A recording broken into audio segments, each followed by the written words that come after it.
Sabado ng umaga habang puno ng pasahero,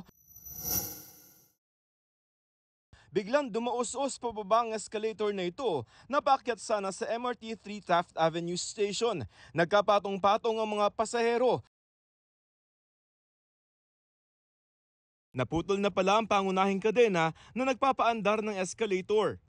Sa isang larawan namang bigay ng source, kitang napuruhan ang bukong-bukong ng isang babae. Ayon sa Department of Transportation, 10 ang sugatan sa pagpalya ng escalator. Sinagot ng MRT ang agad na pagpapagamot sa kanila sa ospital. Hanggang kaninang tanghali, kinukumpuni pa rin ang nasirang escalator.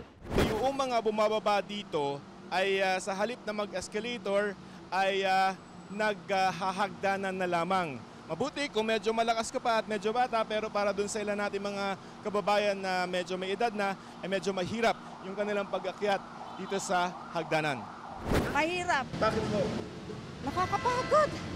Bakit wala mga escalator dito? It's hard, especially I'm old na, no? It's very hard to go up without the escalator.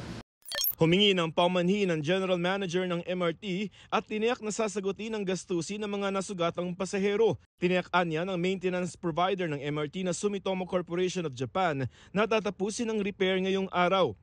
Pinagalitan ni Transportation Secretary Vince Dizon ang MRT at ang Sumitomo dahil 3 araw nang sira ang escalator. This is unacceptable because I reviewed the contract. Dapat within 48 hours gumagana na ulit ang kahit anong escalator, elevator, or aparatus dyan sa MRT-3. Dahil sa insidente, i-inspeksyonan din ni Dizon ang mga pasilidad ng MRT-3. Nanawagan din siya sa mga pasahero nung panahong yun na maaaring nangangailangan ng tulong na tumawag sa hotline na nasa inyong screen.